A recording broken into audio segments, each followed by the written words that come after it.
Is everybody ready now that we did the scariest part of this was the technology? I always think computers are far more frightening than bears. You can't use pepper spray, or you can use guns on them. It doesn't have a good outcome. So thanks so much for helping me fix this up. Can you guys see it all right and hear me okay? Yeah? Okay, great. It's really a privilege to be here. Thanks so much to Alex for inviting me, and Kim saved my life already once today.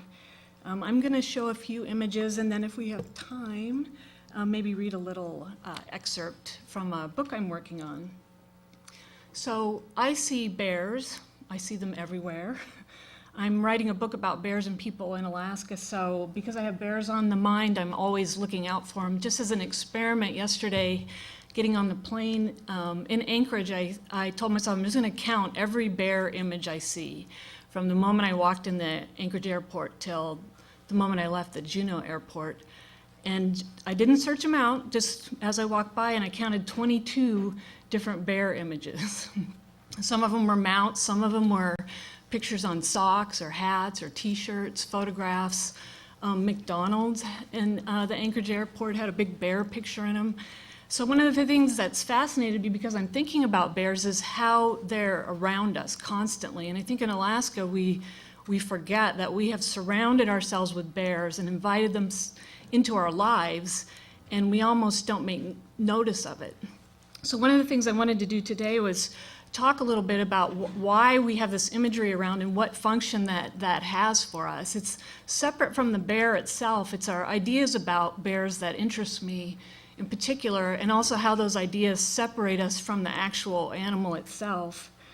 I mean, think about how different Alaska would be if we were excited about squirrels as much as we are about bears. Now, Vic would have he can talk about wolves in the same way, but there's a reason why bears and wolves are more interesting to us than squirrels, say, or marmots. It's not to say they're not interesting. But bears perform a different kind of function, I think, in life. So today I want to talk about the way that we classify bears. We celebrate them, we denigrate them, we fear them, we symbolize them, we draw them into our political debates and make them go out there and fight our fights for us. It's all a way of expressing how we see our place in the world. It's really not about the bear's life. It's about us. They're an amazing figure in our imaginative life, and in our cultural, in our social history.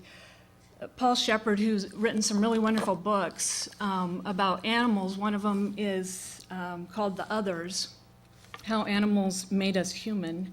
And he wrote, the bear is the most significant animal in the history of metaphysics in the Northern Hemisphere. That's a pretty bold statement. But one reason he can say that is that bears once existed from northern Africa to Mongolia, from Japan to England. They came with us into the New World from the Old World.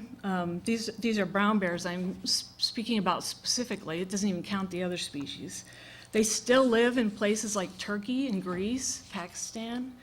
Even a few Mongolian bears exist. There's a few in Europe. Scientists and conservationists there are trying to bring them back. It's kind of a difficult process. So we've lived with bears for 30,000 years, and they've lived with us in all that time.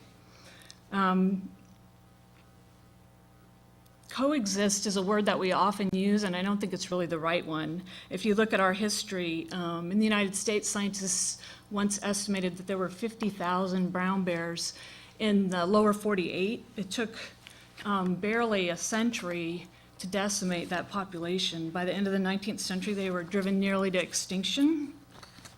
Some of our earliest conservation history was driven by hunters who didn't have enough bears left to shoot in the lower 48, so they were interested in preserving them in Alaska.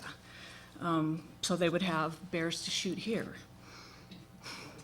Today, Alaska has about 70% of North America's brown bear population. They say 30,000 bears. Nobody's out there counting every single bear. You should be really skeptical about these numbers, I think. They say, whoever they is, there's about 100,000 black bears, maybe 25,000 polar bears. So one reason I think we're so interested in bears is that they embody this life and death duality. They've long represented life. They have this mysterious part of their life cycle. They go into hibernation, they go into the earth, and then they emerge magically with young, with offspring. How did that happen?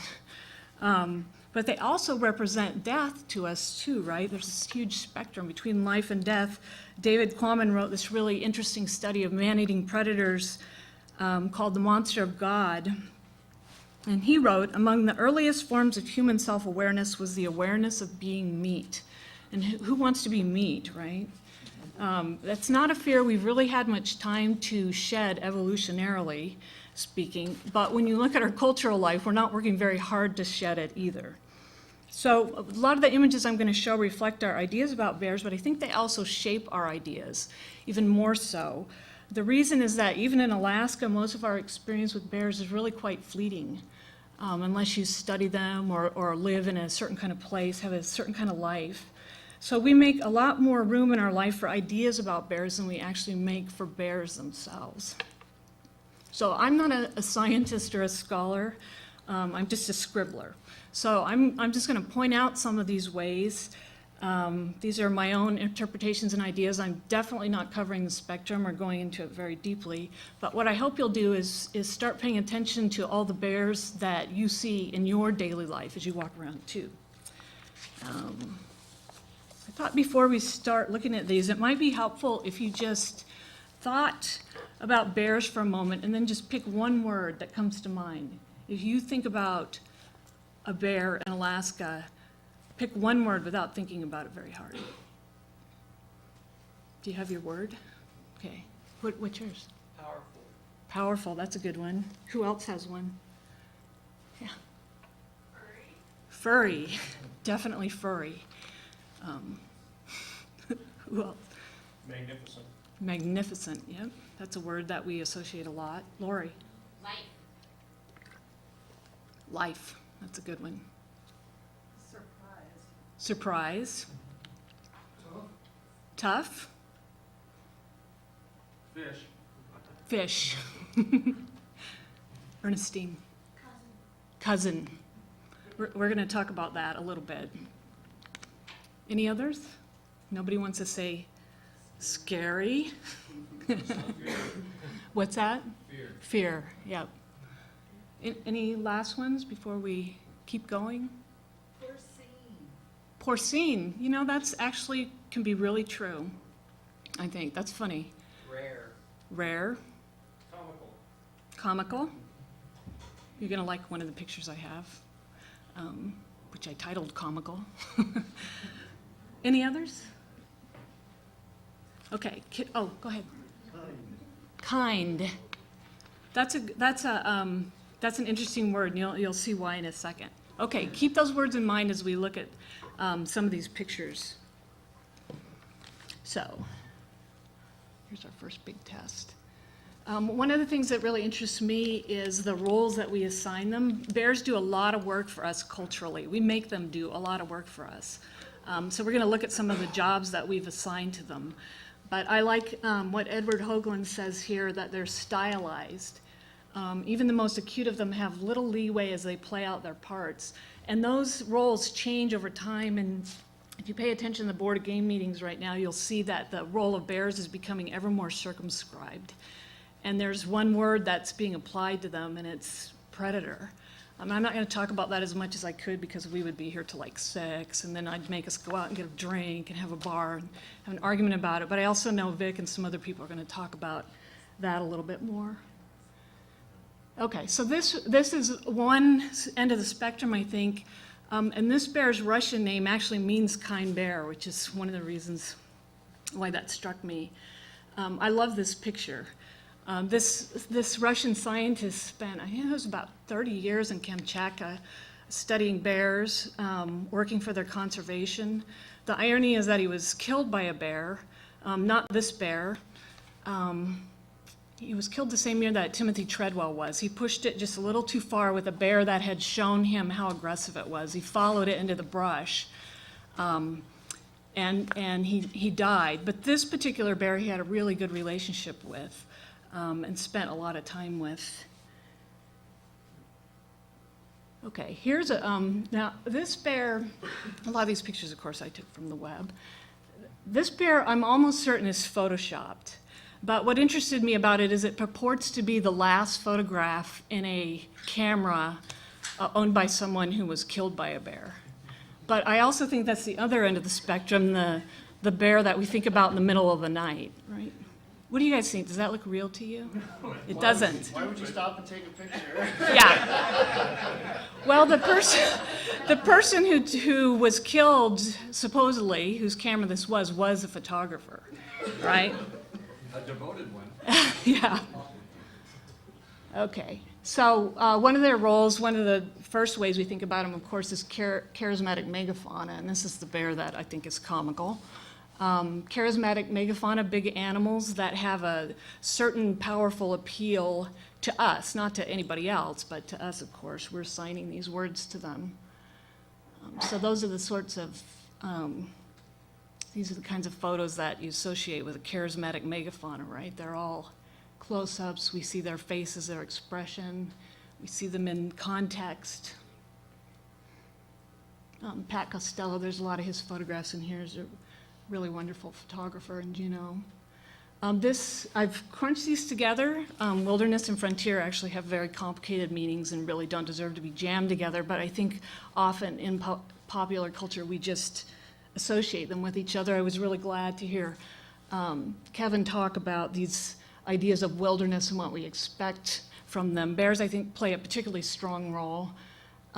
This is an interesting history. It talks a lot about bears and their political history in Alaska. They've had a very long political life.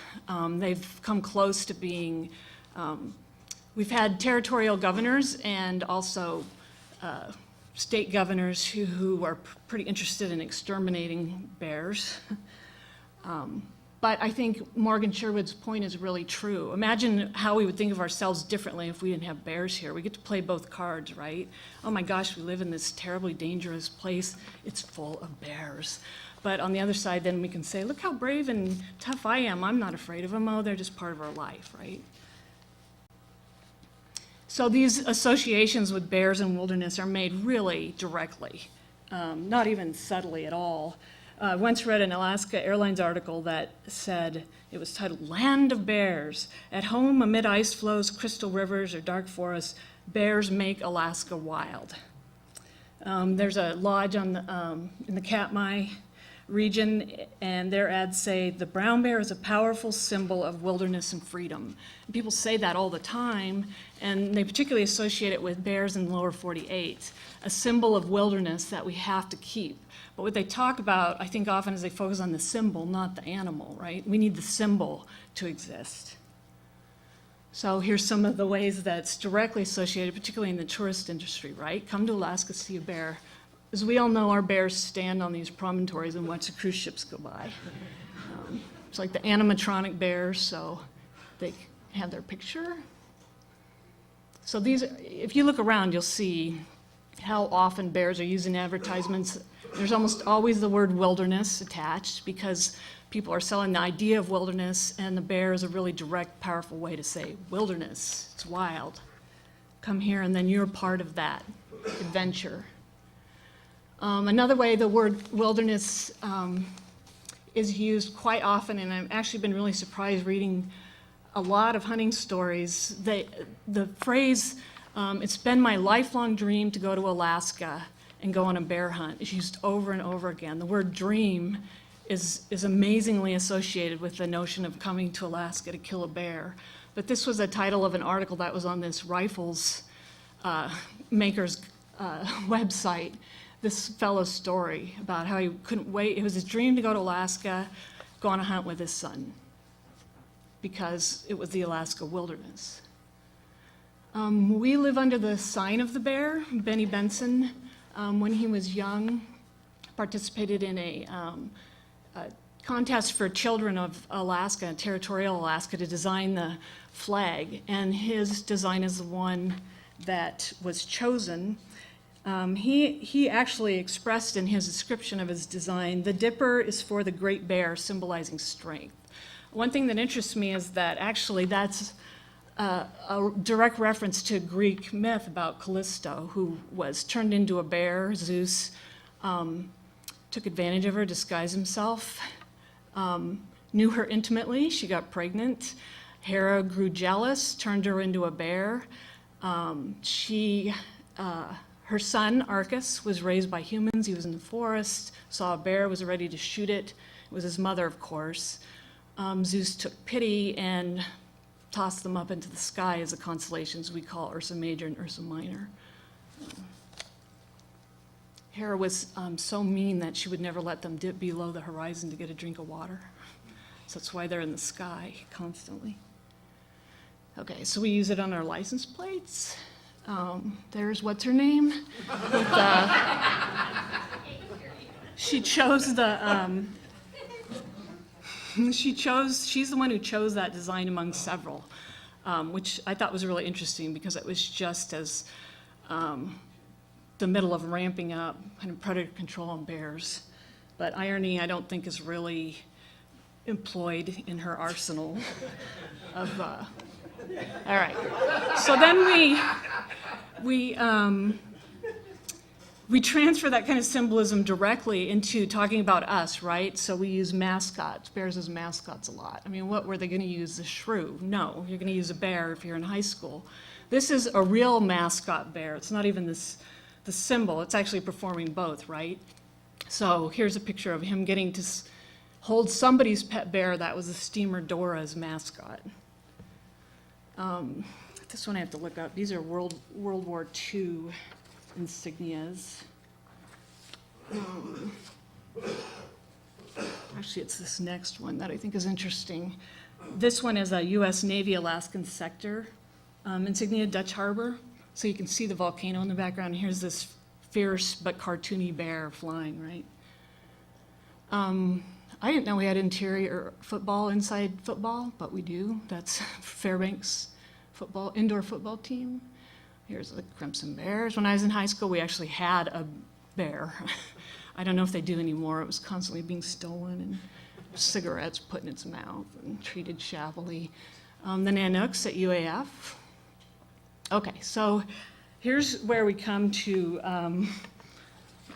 the negative way we think about bears in wilderness. The earliest year Americans, of course, thought of wilderness as untamed and savage and scary, and it's partly because it contained animals they thought of as scary and savage and untamed. But also bears got a really bad rap, most notably from Lewis and Clark. They went on their epic journey to the Pacific, and in their journals they came back talking about this monstrous bears.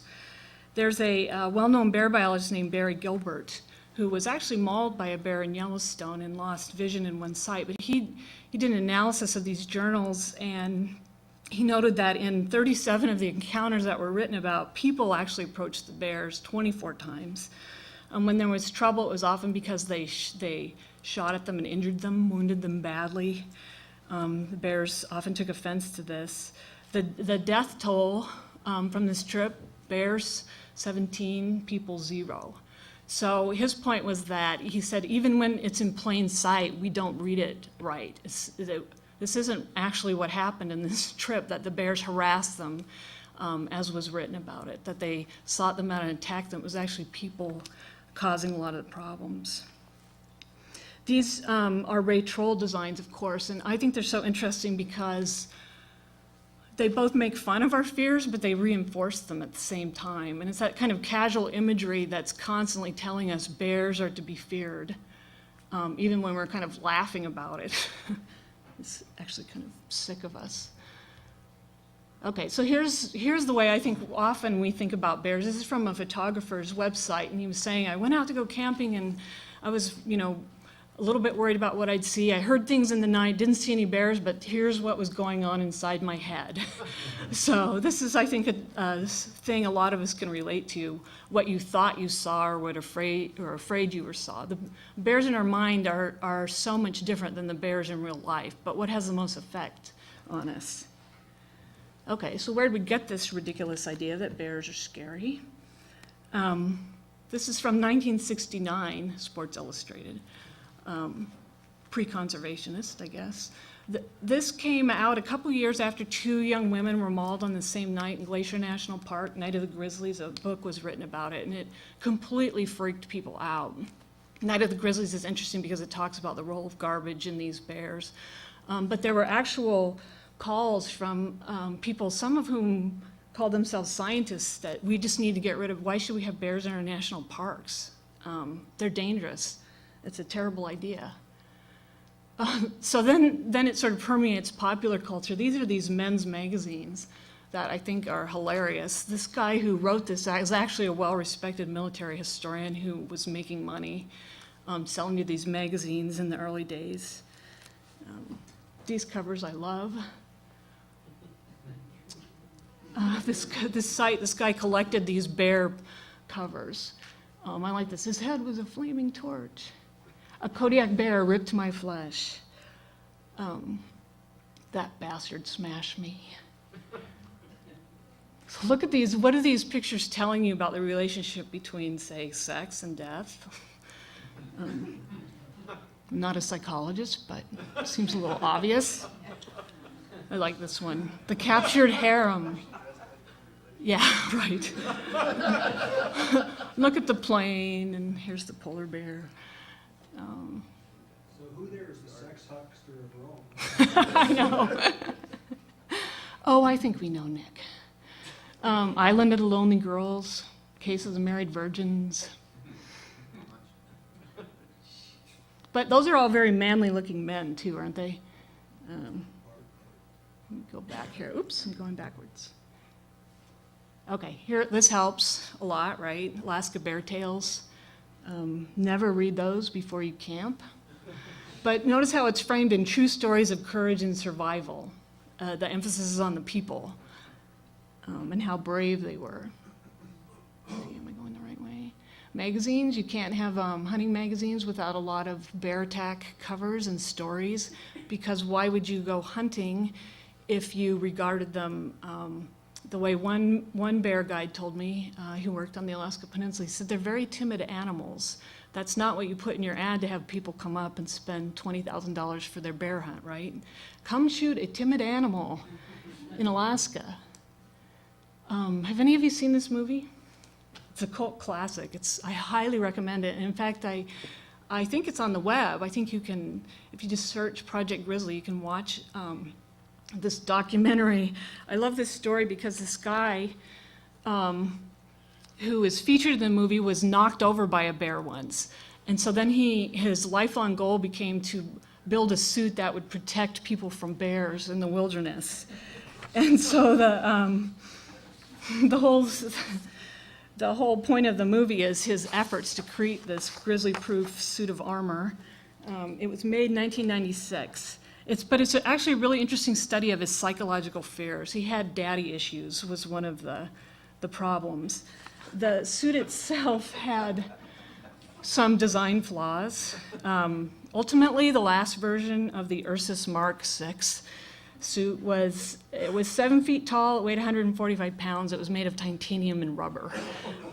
He was having a hard time standing up in it, was one problem. He auctioned it recently on eBay. He was hoping to make $40,000 to pay off his debt, but I think he got like $2,250 for it.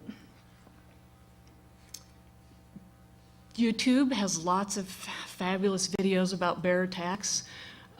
This is from a site that this blogger was ranting about zoo bears and how stupid are people who climb into cages. Well, we can all agree with that. But I love the way he phrases it. Bears of all kinds are land sharks. Shouldn't zoo officials have taken precautions to prevent their flesh-eating monster from attacking someone in the first place? These are not your cute stuffed animals. You fell asleep with it. No, these are flesh-eating machines. What I love is that this site is called pathsToKnowledge.net. Okay. How many of you seen these photos? Yeah. This is one of... Record grizzly. Yes, that's right. This is one of the great urban legends of our time, I think.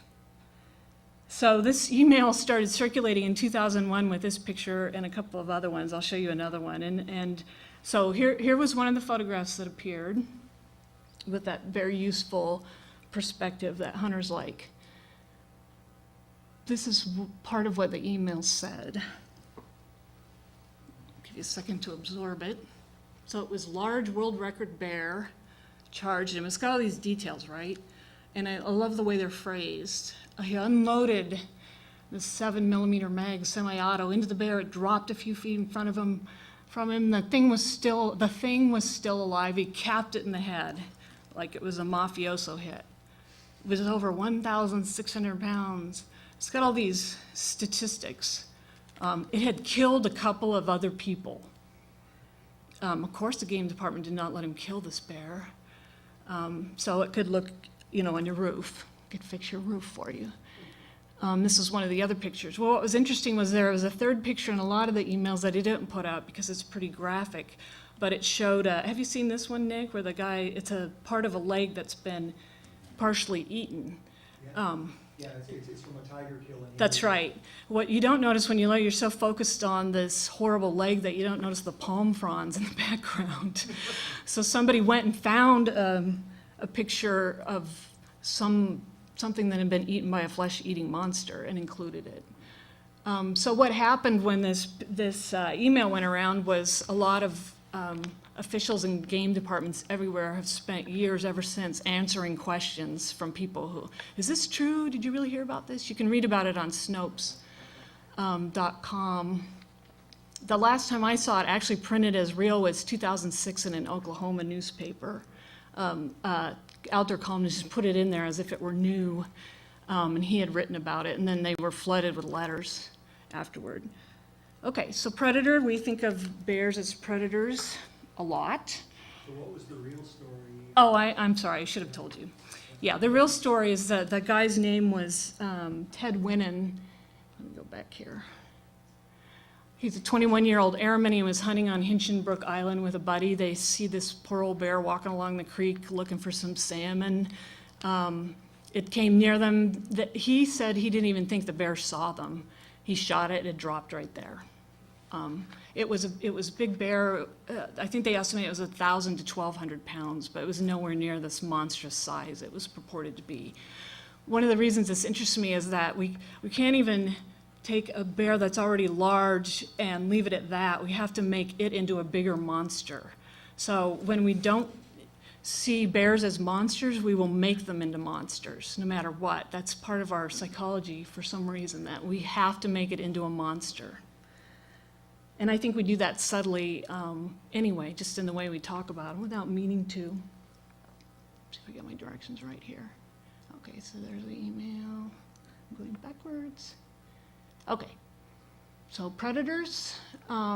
There's a logical reason why we are afraid of them. This has been part of our compact with wild animals, certain wild animals. You guys, apparently we all communicate by email now, but have you seen these? There's a series of these. I don't know where these were taken. Do you know? What's the deal with it? Actually, Steve Kozlowski told, this is an Eskimo guy from Kaktovik, Bruce. He said, get out there and run around the car and let that little bear chase you. No way. Way. I'm glad to know. I actually was exclaiming, not challenging. So I thought maybe that was. I got an email from Steve the other day. I sent him this picture. I said, is that you? It looks like your parka. And he said, no, it's Bruce. See, I wondered if it was Kaktovik. I've seen it referred to as Canada, but. No, it's Kaktovik. Yeah. It's out there at the airport. where they have the bone pile. Yeah, I'm going to show a picture of that. I went up there several years ago, and you just go out there and park and watch bears. People drive up on their ATVs and throw old meat out there. Okay, so of course, there's a bear eating another moose. Damn it. Another animal. Sometimes the roles are reversed.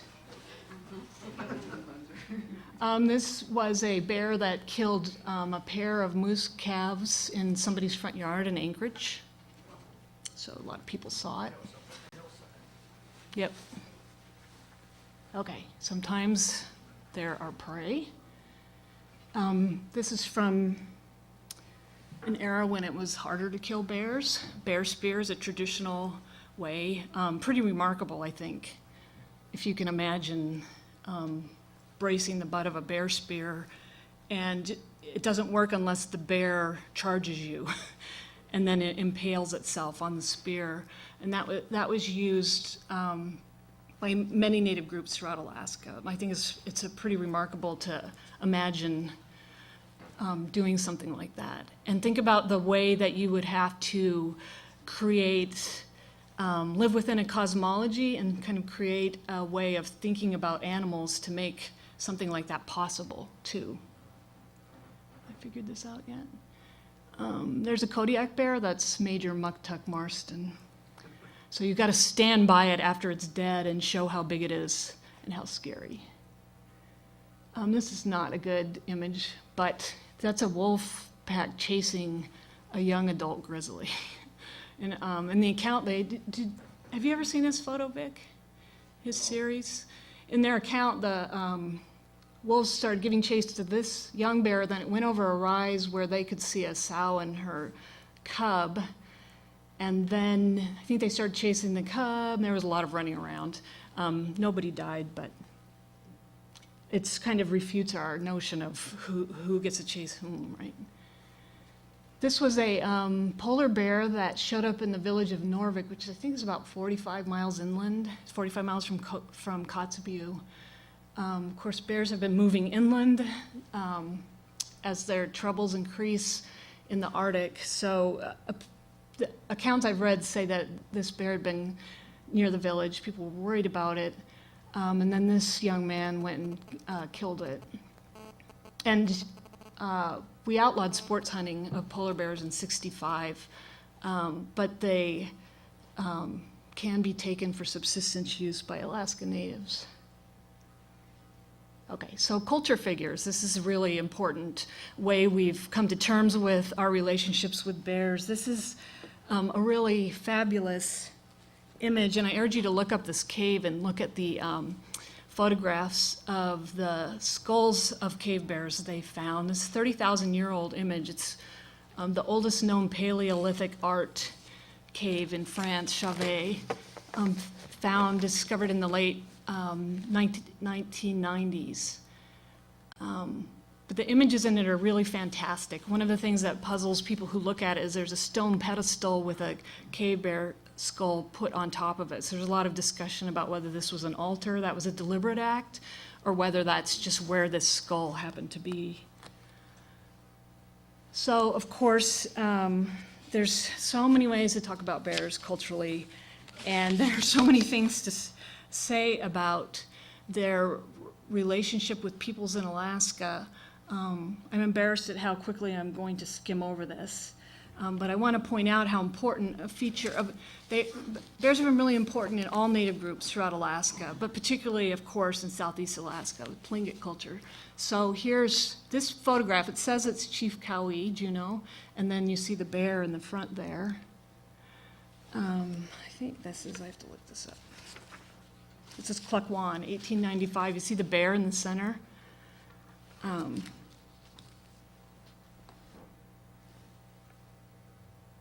Love this picture. So Ernestine used the word cousin. If you Tlingit, a bear is your kinsman. It's not a metaphoric association. It's a life association. Different people have closer and more distant relationships, I think. Is that right, Ernestine? I've read that some people consider them brothers, some brothers-in-law, some cousins, and of course, if you're a member of a bear house, you have an even closer relationship. This is a marble bear, grave monument. I love this picture. Those are bear claws on her headdress.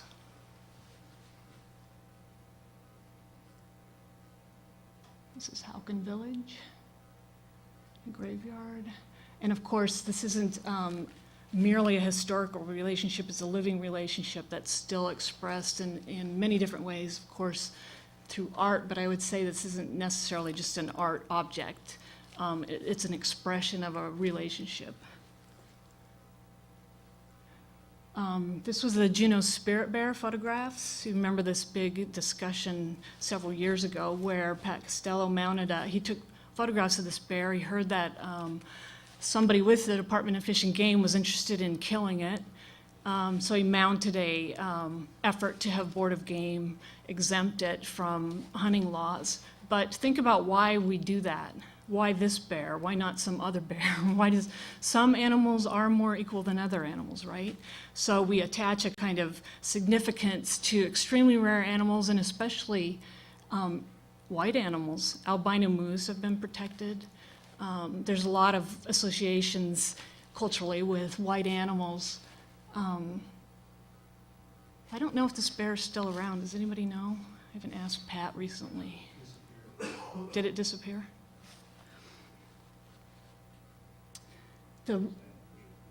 What's that? Oh, it was, really? That's a shocker. Strong rumors it was shot. And This was the one that was shot in Haines? No, Or- this is the one right out. This was up, yeah, out the road, right? Malgay area. Yeah, there was one in Haines that was shot. They also tried to protect it recently, right? It was a big fight. The name that we associate with this bear is Spirit Bear, so that tells you a lot about our idea of this particular form, phase bear. This is a really interesting cultural use of bears. Some of you know what this is. You can look on the web. I think that the site is gaybears.com. Anyway, bears are a subculture of the gay community, and there are magazines and websites and gatherings for people who consider themselves bears. They're stout, they're hairy, they're kind of cuddly and lovable. So bears are now associated with this gay subculture in a very direct way. Okay, Mother, this is one of the oldest associations, right? One of the most mystical. One of the reasons we've attached such significance throughout human history with bears is they're similar to us. They eat what we eat, they can stand on their hind legs, they're very devoted mothers. You see a bear that's been skinned, it looks like a human. So there's a whole sense that we are related to them. They're like us. Well, think about how anthropocentric that is, right? They are like us. It's not that we're like them. Therefore, we attach significance to them that we don't necessarily to, say, cows. Sometimes we make this a really sappy relationship. That's at Brooks Rivers, a bear teaching her young. This is a carver in the Haida Nation. That's a mother and her twin bears, pole that they're carving. I've never gotten to see that. Has anybody else seen a mother transporting her cubs like that? Okay, that's at McNeil River. The idea of this big mother and this tiny cub that she has to protect is very engaging to us. This is from northern New Hampshire, but I love these pictures. This photographer spent 6 weeks trying to get a good photograph of this mother and her 5 cubs, highly unusual. What's even more unusual is they all survived it the next year. So he took another family portrait. It's pretty neat, isn't it? That's a good mother to have all 5 of her cubs survive. Okay, folk hero. Do you guys remember the story of Binky? The polar bear. What's so interesting is this is one of these examples of somebody doing something foolish. Binky lived at the Alaska Zoo in Anchorage from 1974 to 1995. This description on the web says, he was famous for mauling zoo visitors. He was an orphan bear raised there. In '94, this Australian tourist climbed over the second of 2 safety rails to get a closer picture. And of course, he stuck his head through the bars and he grabbed her leg, broke her leg. She received some wounds. Another tourist taped it, and he kept her shoe for 3 days. That's a tennis shoe dangling. So suddenly, Binky became this folk hero, and there were, T-shirts that said, send more tourists. The last one got away. I think I have a pin that's a polar bear with a little tennis shoe dangling from its mouth. This was actually happened a second time too, with two drunk teenagers climbed in one night. The lawsuit's details have been kept secret, but one of them was nearly unmanned, is what I heard from the zoo director. The notion that we can get close to animals is really fascinating. I'm going to whiz through these really quickly. I was shocked when I started looking at historical photographs how many of these pictures I'm going to show there are out there, and the ones I'm showing you are not even all of them.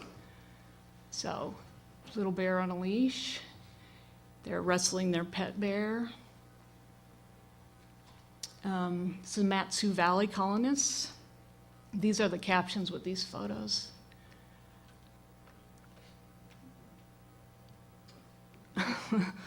Seen moose hooked up, never a bear before. But here's another one.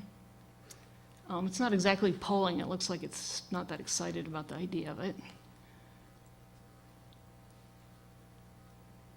Feeding bears, of course, long a recreational pursuit. That one's hard to see. The bear is on that roof and the guy's sitting in a chair.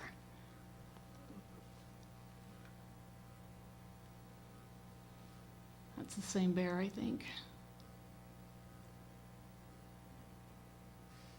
So everyone should attach a bear to your child. Nellie Long owned roadhouses and famously had these pet bears. I'll show you another picture of her later. This bear, that is a very angry bear. Pair of polar bear cubs bound for a zoo.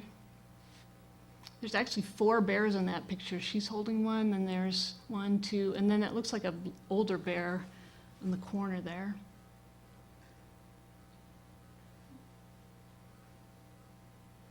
Drinking, doesn't say what. I think that might be Fairbanks. I think that might be the red light district.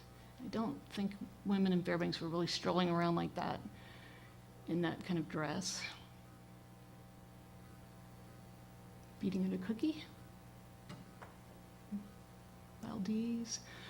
Not only have we had these close relationships as people, but our animals too. I was surprised to see this one. I'll show you this more famous sequence of bears playing with pet dogs, but that's a grizzly bear playing with that dog. And then have you seen these series of photographs? Taking pictures of the husky, and here comes a polar bear, hadn't eaten for 4 months, of course. The photographer thinks that's it for Rex, but it wasn't. So photographs like this are changing our ideas of how animals relate to each other, how they play.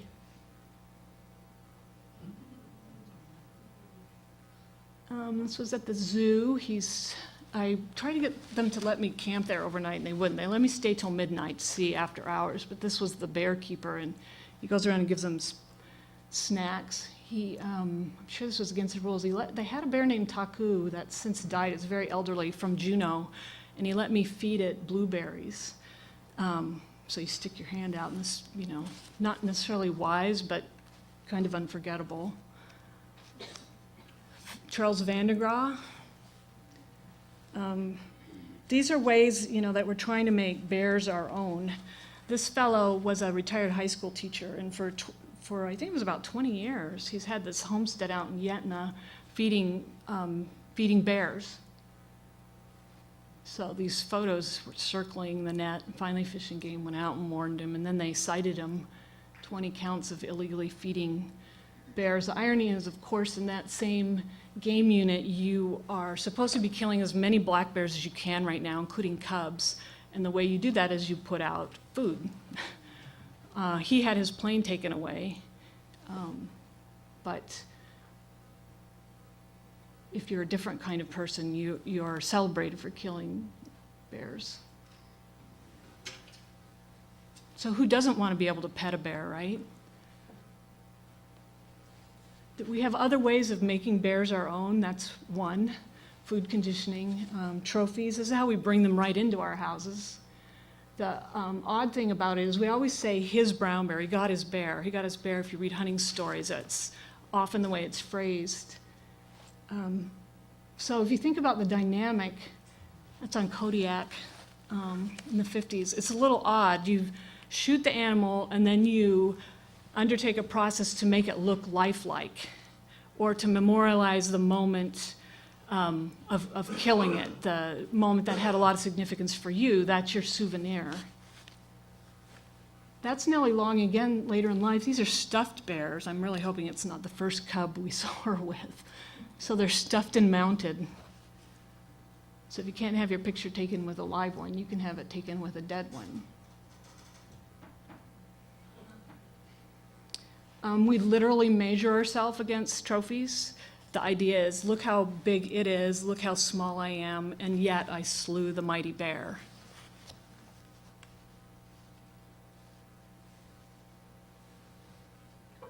This might be the world record bear. Think about the poses of bears. We don't usually pose them running away or grazing or sleeping, which is often how they're killed in trophy hunts from a distance. I mean, we read the stories when something goes wrong or it's much closer, but the reality is usually different. We can bring them right into our house to decorate for us.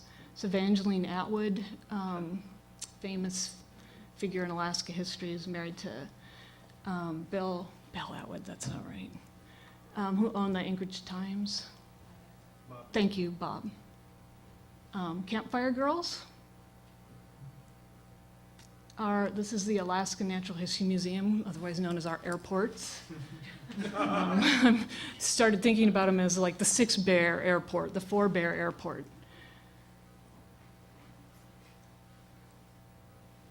What's her name again? Now this photo caused a lot of comment when it went around when she became pretty well known. What's interesting to me is everyone focuses on the bear, but what is the crab supposed to mean? I think money, right? It's like literally money. But the bear represents something different. We decorate our furniture.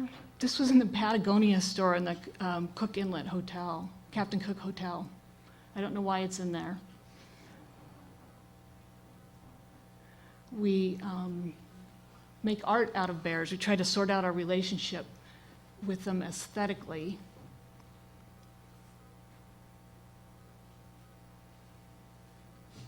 Oops.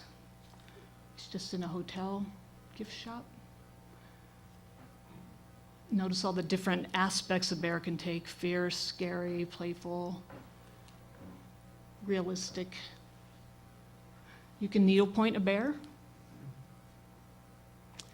This, of course, is the way we think of them as interlopers. We're having a hard time right now sorting out where is the line between nature and civilization and who is violating it, and we have a pretty good sense of who that is. So that's Anchorage. Of course, that bear is intruding on the tent's territory. That's Kaktovik. Villagers are putting bowhead whale carcasses on the end of a spit to keep the bears from going through the village to the dump. So now bears are coming to the spit and feeding, and you can fly up there for a lot of money and rent a truck for about $150 a day and sit out there and watch them feed all day. And more tourists are doing that.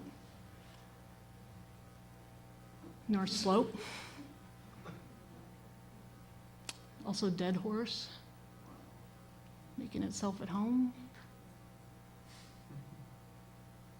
They need a word for that. I know they have bogey and eagle. I don't know what you would call that. But.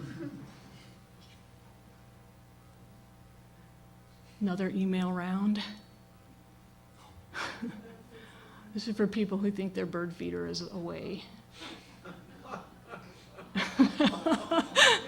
I think that's from a lodge in British Columbia. This is from a night Pat Costello and I went out, and this was a yearling glacier bear who's coming in the house. These people, it was getting in their garbage, and they thought it was pretty neat, and were calling their friends. And this is like the second night. We happened to see it, and we stopped, and then the bear wanted to come in the house, so that's right before the doors closed on it. Petersburg, docks.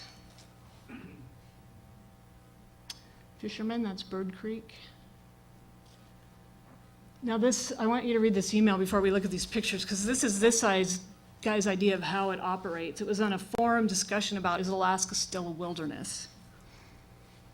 So Black bears playing on the swing set and slide set, one couple set in their backyard. Anyone not living in downtown should consider carrying a .357 or .45 handgun as they come face to face with a wolf pack or hungry bear, black, grizzly, or polar.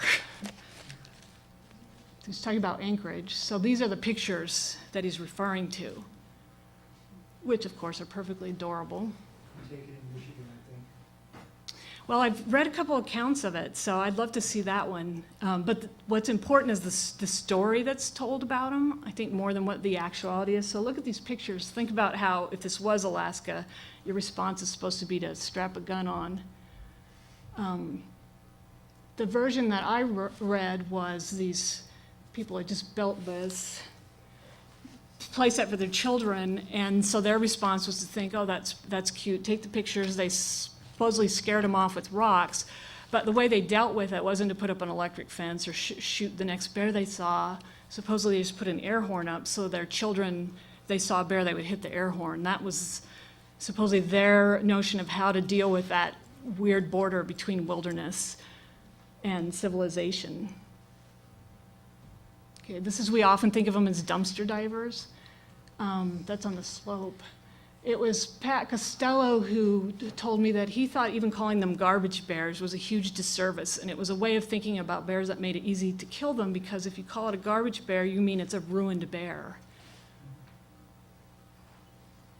So these are all Juneau pictures. This was during his campaign to change city ordinances, which eventually did. Now Juneau actually has some of the best systems that communities all across the country are looking at how to deal with bears and trash. That was the second glacier bear we saw on the same night. It's different than the other bear in the valley. Okay, we think of them as vandals when they mess with our stuff. I'll show you the pictures that they're associated with. This is a former Alaska bear biologist, and this is the way he thinks about it. We tend to take it really personally. So this is a more recent email, urban legend. A bear destroyed this plane, and then the pilot fixed it with 25 rolls of duct tape and flew it home. Yeah, you really want to ride with him. This is actually from Yellowstone, I think, where they recently did a study showing that black bears learned to target minivans. It's not a minivan, but they learned to target minivans, they thought, when they looked at all the statistical, like 2001 to 2007, and they think it's because minivans are for children. Children leave a lot of food. Minivans smell like food. Bears figured it out. Okay, so then we think of them as a resource. That's a utilitarian way, right? This is the kind of the North American conservation model. We use them. It's very practical, utilitarian. In the old days, you could sell hides. That was outlawed in 1925.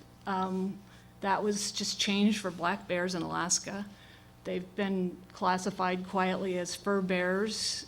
It's legal to trap black bears and sell their hides. There's motions coming to propose that for brown bears and black bears outside of predator control areas. So we're returning back to that kind of market hunting economy. You'd be at women using ulus for subsistence, for cash, sell the hides. It's no longer legal. Trap them, eat them. A lot of uses for bear parts and pieces. Hunting is a huge resource in Alaska. It brings a lot of money. It helps actually fund our Division of Wildlife Conservation more than anything. The tags and licenses for out-of-state hunters are much higher than for resident hunters. We have like the lowest license and tag fees for Alaska hunters, I think, of just about any state in the country. So we depend on hunting to fund wildlife conservation in the state. Tourism is a resource, so bears help us out there. It's a huge economic engine in Alaska. Bear viewing is becoming ever more important. This is McNeil River. Can you see the bear in the middle? I think McNeil River is an amazing place. It's a state game sanctuary because it's really a way to completely change people's ideas about bears. When you see them walking around you, mating in front of you, not paying you any attention. These aren't food-conditioned bears. They habituated, that doesn't mean they're tame. It just means there's a neutral response to stimuli. They're not fed, so they don't have a negative response. They're not afraid, so they don't run away. They're not fed, so they don't have a positive response attracted to you. That's at Katmai. 300 people a day sometimes go there in the summer, the height, and walk around bears and take pictures of them. Bear viewers spend one study showed about twice as much as the average tourist in Alaska. 25,000 people in 2004, they estimated, to the Alaska Peninsula and Admiralty Island. Bears are data. We collect information on them because we have to manage them so they can be a resource so people can use them.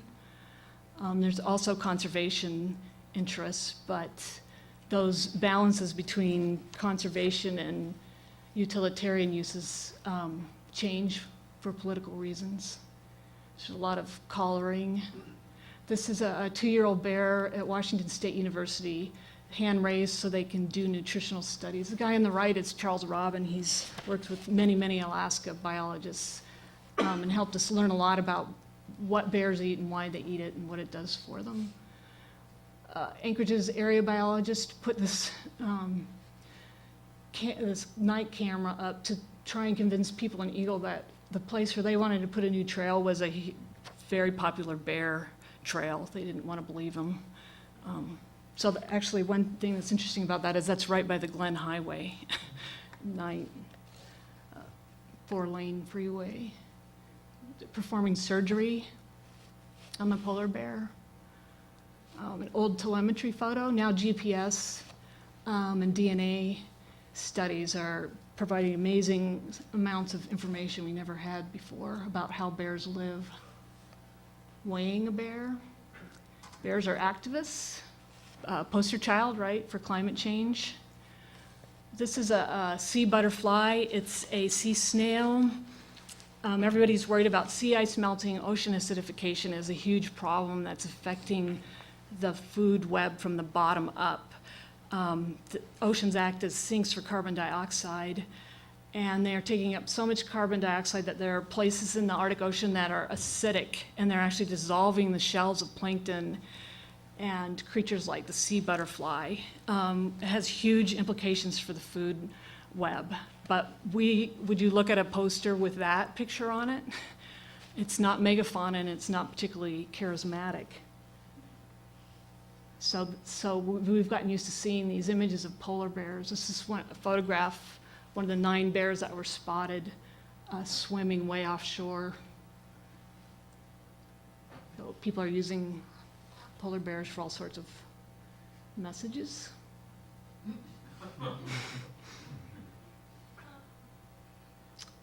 Works on both sides. This is a conservative site, right? Global warming hysteria will result in poverty on a scale not seen since the Great Depression if hysterical liberals aren't distracted by some new fad. A few thousand useless and completely unthreatened polar bears.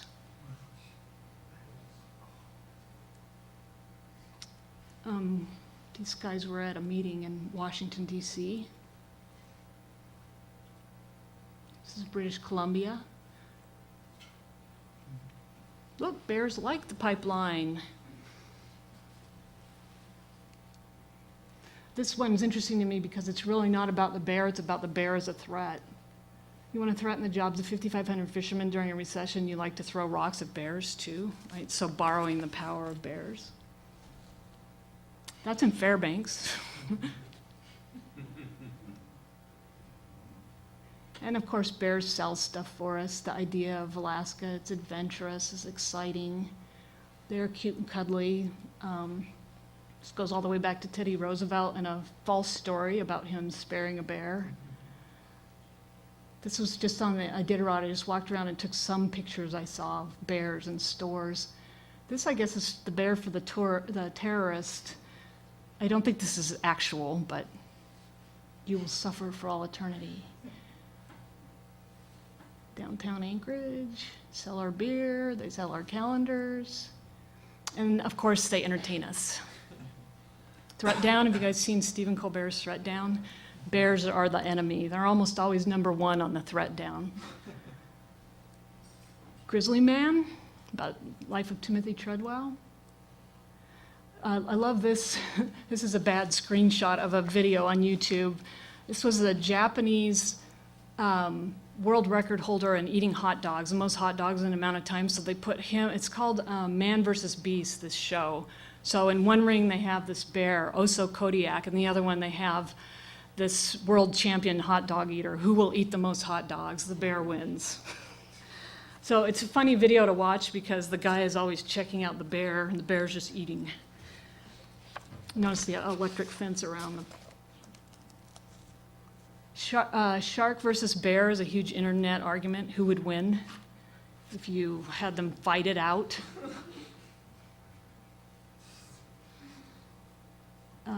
This is from a Facebook site that I joined, of course.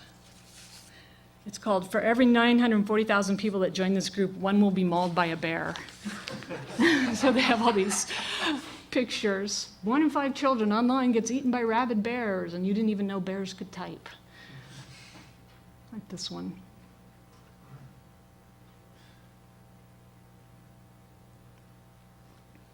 So the last thing I want to say about it is all these images, I think, get in the way of how we think about bears. Even that we think about bears as animals, not as images, not bears that have our jobs to do in the political arena and the entertainment arena, but just animals that have their own lives. We almost never think of that. We can almost never even just imagine how a bear lives its daily life. Their data, their resources, their marketing tools, their political footballs, they're almost never just bears. And I think the only answer to that is to learn more about bears, be around bears more in safe circumstances, but also think about the way people use bears and other animals to do our work for us. We're shaping them by our images and by the way that we talk about them, just as much as they've shaped our history and our evolution as well. So that's the last photo I have. I'm not sure I have time to read a little thing. Maybe just questions? We have time for one question. Okay. So I assume somebody has one? No? No, I just, No. Yeah. Does anybody have any bear imagery in their house that you can think of? What kind? Wonderful photograph of a charging brown bear in the McNeil River area by Donald Johnson. Uh-huh. Sort of the butt end of a bear in Denali eating berries in the fall.